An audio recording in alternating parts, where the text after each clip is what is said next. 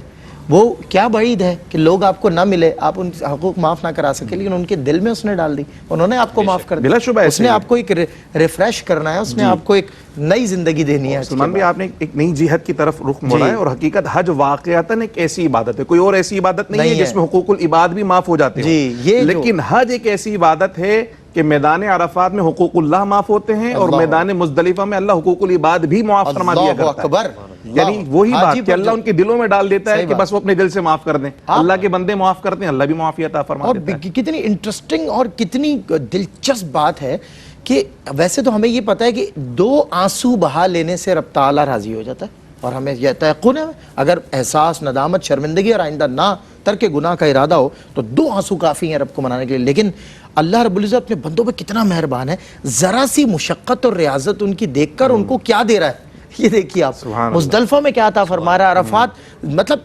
اتنی سی مشقت آپ نے کی اور رب کو آپ پہ کتنا پیار آیا، اللہ اکبر، اس نے آپ کے پچھلے سارے گناہ معاف فرما دیے۔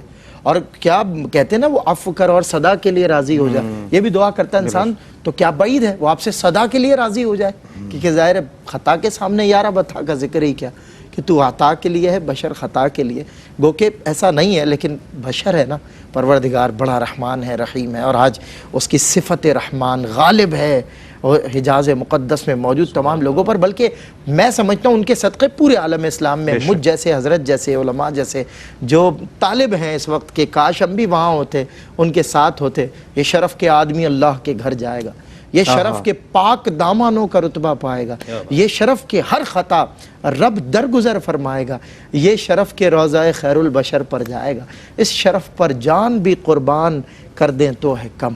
اللہ اکبر۔ میں قبلہ آپ سے اس حوالے سے ایک ذرا بات کرنا چاہوں گا کہ وہ جو عہد رسالت میں یا اس سے قبل زمانہ جاہلیت کی بہرحال بات کرتے ہیں، اس طرف جاتے ہیں، تو اس وقت جو طواف ہوتا تھا کیا اس کی بھی شکل اور انداز یہی تھا؟ کیا پھیرے اسی انداز سے اتنے ہی ہوتے تھے یا فرق کے ساتھ کچھ ارشاد فرمائیں؟ جی سلمان بھائی، اہم سوال ہے، کیونکہ ہمیں دیکھنے کی ضرورت ہے کہ رسول اللہ صلی اللہ علیہ وسلم نے جس شکل میں اور جس کیفیت میں ہمیں یہ حج پہنچایا اور صحابہ کرام کو سکھایا، کیا وہ کیفیت وہی ہے جو اس سے پہلے چلی آ رہی تھی؟ نہیں، ایسا نہیں ہے۔ یعنی حج کا حلیہ بگاڑ دیا جا چکا تھا ماضی میں، جس طرح حج ادا کیا جا رہا تھا، یعنی ایام جاہلیت میں رسول اللہ علیہ السلام کے آنے سے پہلے، تو ایک تو یہ فریضہ زندہ کیا رسول اللہ نے، پھر اس فریضے کو سیدنا ابراہیم علیہ السلام کے طریقے پر زندہ کیا۔ بالکل صحیح۔ یعنی جتنی اس میں بگاڑ پیدا ہو گیا تھا، اس کی شکل، اس کا حلیہ بگاڑ دیا گیا تھا، اور بنیادی سب کو دور کر کے صاف کیا۔ عقیدہ توحید والی جو بنیادی نہیں تھی، بالکل ایسے ہی ہے، مطلب کئی معاملات اس میں خراب ہو چکے تھے، یعنی کہ یہ فرق نہیں تھا کہ اس میں کافر ہے، مشرک ہے، کون ہے، جو آئے وہ طواف کر کے جا رہا ہے۔ تو رسول اللہ علیہ السلام نے پہلے یہ اس میں پابندی فرمائی کہ یہ اہل ایمان کے لیے بس، اور یہ والی عبادت کسی کے لیے کوئی یہاں پر نہیں آ سکتا اس جگہ پر۔ تو جب سیدنا ابوبکر صدیق رضی اللہ تعالیٰ عنہ کو آپ علیہ السلام نے امیر حج بنا کر آپ نے روانہ کیا، تو 2 حکم اس میں موجود تھے، کتاب المناسک صحیح بخاری میں روایت موجود ہے۔ پہلا حکم آپ نے فرمایا کہ صرف بندہ مومن یہاں پر آئے گا، کفار کو اجازت نہیں ہے۔ نمبر 2 یہ کہ پہلے ایام جاہلیت میں جو برہنہ طواف کیا جاتا تھا، اب اس کی کوئی اجازت نہیں ہے، برہنہ طواف کسی صورت جائز نہیں ہے۔ اچھا، یہاں پر ایک اور بات سامنے رہے کہ یہ کیوں ہوتا تھا، تو اس میں ایک آرگومنٹ اس دور میں یہ تھا کہ جناب ہم جس طرح دنیا میں جس حالت میں آئے اسی حالت کے اندر اب کے حضور پیش ہوں، تو رسول اللہ علیہ السلام نے تعلیم دی کہ اس طرح نہیں ہو سکتا، برہنہ طواف نہیں کیا جائے گا۔ اور یہاں سے ایک بات واضح ہوتی ہے کہ رسول اللہ علیہ السلام کی سنت کے مطابق یہ فریضہ انجام دیا جائے گا، اپنی عقل سے نہیں کیا جائے گا۔ بالکل صحیح، کیونکہ عقل کو تو یہاں سرنڈر کرنا ہے۔ بالکل صحیح۔ ہوتا کیا ہے کہ بدن سرنڈر کر جاتا ہے، جسم سرنڈر کر جاتا ہے، عقل سرنڈر نہیں کرتی، تو وہ بھی سرنڈر ہوگی تو وہ اس صورت میں ہوگی کہ جب رسول اللہ علیہ السلام کے بتائے ہوئے طریقے کے مطابق حج کا فریضہ اور اس کے تمام مناسک انجام دی جائیں گے۔ کئی مسائل تھے، ایک مسئلہ یہ بھی تھا اس وقت کے اندر کہ قریش نے اپنی کنڈیشن لگا رکھی تھی، یعنی تاریخی کتب کے اندر یہ بات موجود ہے کہ قریش کہتے تھے ہمیں عرفہ جانے کی ضرورت بھی نہیں ہے، ہم تو اسپیشل لوگ ہیں، ہم تو وی آئی پی اس دور میں آپ کہہ لیں کہ ہم کیوں باہر نکلیں، ہم حرم میں رہیں گے، ہم نے باہر نہیں جانا، تو اس چیز کو بھی ختم کیا گیا، بلکہ الحج عرفہ قرار دے دیا گیا، عرفہ ہی اصل حج ہے۔ تو آپ علیہ الصلوۃ والسلام نے بہت سارے ایسے معاملات جو خراب ہو چکے تھے، جو ابراہیم علیہ السلام کے طریقے کے مطابق حج نہیں ہو رہا تھا، آپ نے اس کی تجدید فرما کر پھر اپنی سنت کو ساتھ جوڑ دیا۔ تو اب وہی حج قابل قبول ہے جو آپ علیہ الصلوۃ والسلام کے طریقے کے مطابق ہے۔ واہ، خطا کار سے درگزر کرنے والا، بدندیش کے دل میں گھر کرنے والا، قبائل کو شیر و شکر کرنے والا، اتر کر حرا سے سوئے قوم آیا اور ایک نسخہ کیمیا ساتھ لایا۔ ملتے ہیں بریک کے بعد۔ خوش آمدید ایک مرتبہ پھر آپ کا خیر مقدم ہے، اور حج کی معنویت کے حوالے سے آج ہم نے طواف کے حوالے سے سمجھا ہے کہ یہ جو رکن ہے، یہ جو ادائے محبوب ہے، جسے رب تعالیٰ نے اتنا پسند فرمایا کہ اب لازم و ملزوم کر دیا، تا قیامت جو حج کرنے آئیں گے یا عمرہ کرنے آئیں گے وہ کعبے کے گرد چکر لگائیں گے۔ اللہ اکبر۔ ایک سوال یہ بھی بنتا ہے کہ طواف مخصوص ہے، مختص ہے، موقوف ہے خانہ کعبہ کے گردی چکر لگانے پر، یا کسی اور مقدس عمارت کے گرد بھی چکر لگایا جا سکتا ہے؟ کیا فرمائیں گے؟ اصل میں طواف ایک عبادت ہے، اور عبادت جو ہے وہ اللہ اور اس کے رسول کے حکم کے مطابق ہوگی۔ صحیح۔ اور اللہ اس کے رسول کا حکم یہی کہ صرف بیت اللہ شریف اس پوری دنیا میں وہ واحد مقدس مقام ہے جس کے طواف کی اجازت دی گئی، صحیح، حکم دیا گیا اور اس کی عبادت شمار کیا گیا۔ صحیح۔ اس کے علاوہ دنیا کا کتنا ہی کوئی مقدس مقام کیوں نہ بن جائے، اس کے طواف کی ہرگز اجازت نہیں ہے۔ اگر کوئی اپنی نادانی میں اس کا طواف کر بھی رہا ہے اور سمجھ رہا ہے کہ شاید کوئی خاص برکت یا فضیلت حاصل کرے گا، تو یہ اس کی اپنی سوچ اور غلط فہم ہے، اس کا شریعت سے کوئی تعلق نہیں ہے۔ تو طواف ایک خاص پروٹوکول ہے خانہ کعبہ کا، بالکل یہ کسی اور کو ہرگز نہیں دیا جا سکتا، یہ اس کا حق ہے۔ میں انٹرپٹ کروں گا، آپ کا کلام بالا ہوتا ہے، آپ علماء بیٹھیں تو اچھا اصلاح ہو جائے۔ دیکھا مزارات پہ بھی گرد قبر ولی جو ہے طواف کیا جاتا ہے اور بآواز بلند صدائیں بلند کی جاتی ہیں، تو اس حوالے سے بھی ذرا رہنمائی فرما۔ جی میں نے جیسے آپ نے کہا کہ جی میں نے آپ سے عرض کی نا کہ اس کائنات میں، اس دنیا میں بیت اللہ شریف کے علاوہ کوئی کتنا ہی مقدس مقام کیوں نہ ہو، چاہے بیت المقدس ہی کیوں نہ ہو، کتنا ہی مقدس، تو اس میں نے عمومی کلمہ اس لیے لیا تھا کہ اس میں مزارات ہوں یا دیگر اور بھی لوگوں نے کوئی ایسی جگہ سوچ رکھی ہوں مقدس کے مقامات کے طور پر، اور یہ سمجھیں کہ جی ہم نے یا کچھ مقدس اشیاء انہوں نے سوچ رکھی ہوں کہ اس کے گرد گھومیں گے تو خاص برکات حاصل ہوں گی، تو ایسا نہیں ہے۔ نہیں ہوگا۔ یہ طواف ایک خاص عبادت جو مخصوص ہے بیت اللہ شریف کے لیے، اور اس کا مقام بھی مخصوص ہے، بالکل اس مقام سے ہٹ کر یہ عبادت نہیں ہو سکتی۔ اور اس کا پروٹوکول اتنا خاص ہے کہ پیارے آقا صلی اللہ علیہ وسلم کے حدیث مبارکہ اور علماء یہ ارشاد فرماتے ہیں کہ اگر کوئی بیت اللہ شریف میں ہے تو وہاں پر کون سی عبادت بجا لائے، مطلب نوافل کثرت سے پڑھے، ذکر و اذکار کثرت سے کرے، تلاوت قرآن کثرت سے کرے، کیا کرے؟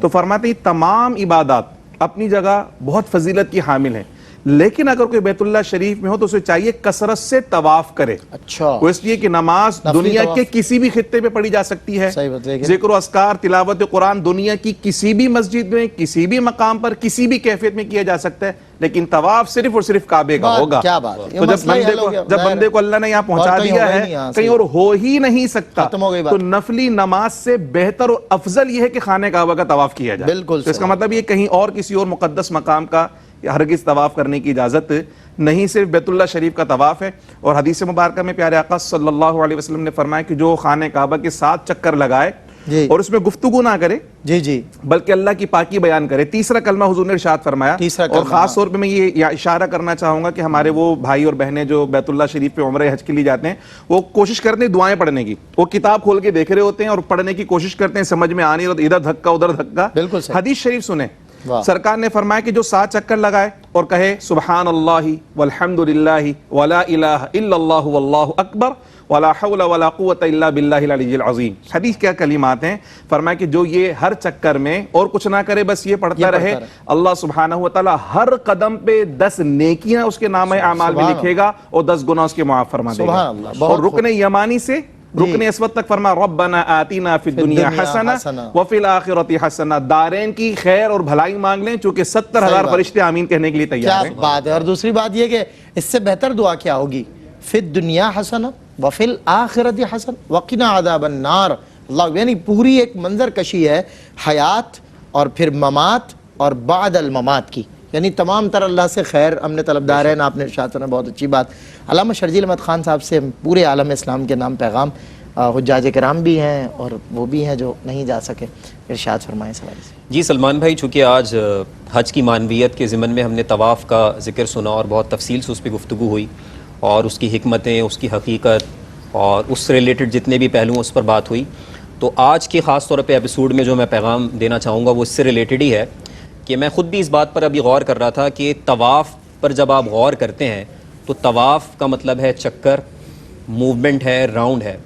تو اس پر اگر غور کیا جائے تو بعض دفعہ آپ دیکھیں نا عام حالات میں ہم کہتے ہیں کسی بندے سے یار کس چکر میں ہو آج کل آپ، صحیح بات، کس چکر میں لگے ہو. تو ہم یہ کہنا چاہیں گے کہ اللہ کی رضا کے چکر میں لگ جاؤ تو تمام معاملات درست ہو جائیں گے. تو رضائے خداوندی کے چکر میں بندے کو لگا رہنا چاہیے، کیونکہ اس وقت میں آپ دیکھیں کہ شر کی قوتیں جتنی ایکٹیو ہیں، جتنی متحرک ہیں، اس سے زیادہ خیر کی قوتوں کو متحرک ہونے کی ضرورت ہے. جب وہ زیادہ متحرک ہوں گی ان کی لکیر زیادہ بڑی ہو جائے گی. وہ مشہور ایک بات ہے، ہم کہتے ہیں نا کہ سامنے لکیر آپ کے بنا دی جائے اور آپ سے کہا جائے کہ بغیر ہاتھ لگائے اس کو چھوٹا کرو، تو اس کا ایک ہی طریقہ ہے، اس کے پاس اس سے بڑی لکیر بنا دو.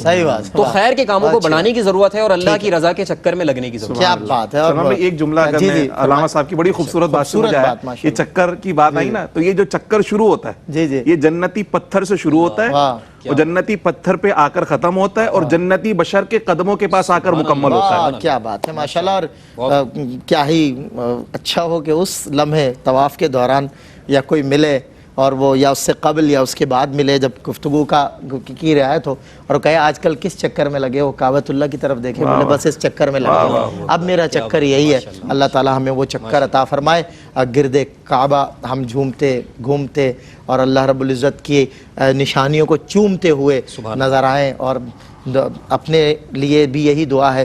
جب دربار رسالت سے تحدیث نعمت کے لیے آپ کو بتا رہا ہوں، مجھے بزرگوں نے تلقین کی دربار رسالت سے جب لوٹو تو یہ دعا کرنا، اور ہم نے کی وہ دعا.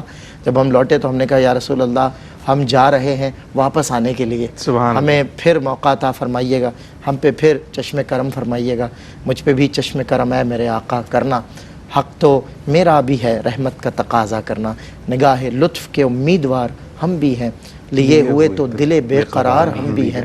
ہمارے دست تمنا کی لاج بھی رکھنا، تیرے فقیروں میں اے شہر یار ہم بھی ہیں، تیرے فقیروں میں اے شہر یار. میں کدے سے نبی کے پینے کو، آخری یہ شعر بھی، میں کدے سے نبی کے پینے کو، قافلے چل دیے مدینے کو، جو ہیں مجبور جا نہیں سکتے وہ بیچارے سلام کہتے ہیں، وہ بیچارے سلام کہتے ہیں. اپنے میزبان سید سلمان گل کو اجازت دیجئے دانیال شیخ سے کوئی حمدیہ یا کوئی استغاثہ یا کوئی نعتیہ کلام سنتے ہیں اور آپ سے رخصت ہوتے ہیں. حضور ایسا کوئی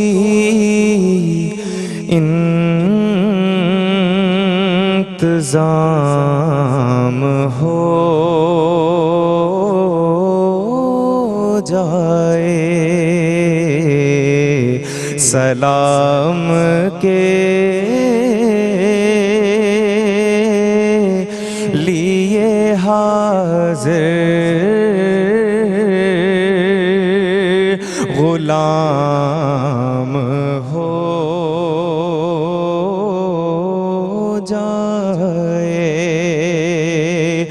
میں صرف دیکھ لوں ایک بار سبز گنبد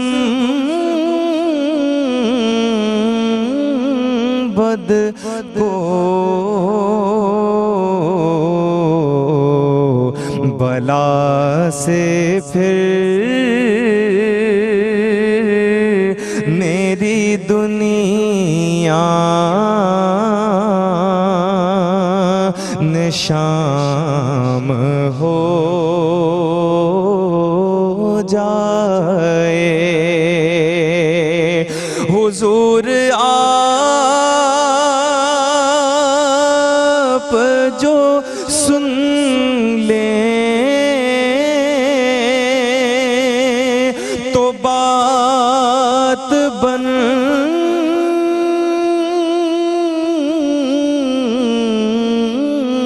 جائے. حضور آپ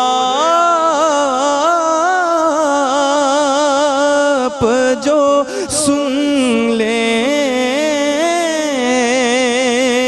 تو بات بن جائے. حضور آپ جو کہہ دیں تو کام ہو جائے، تجلیات سے بھر لوں میں اپنا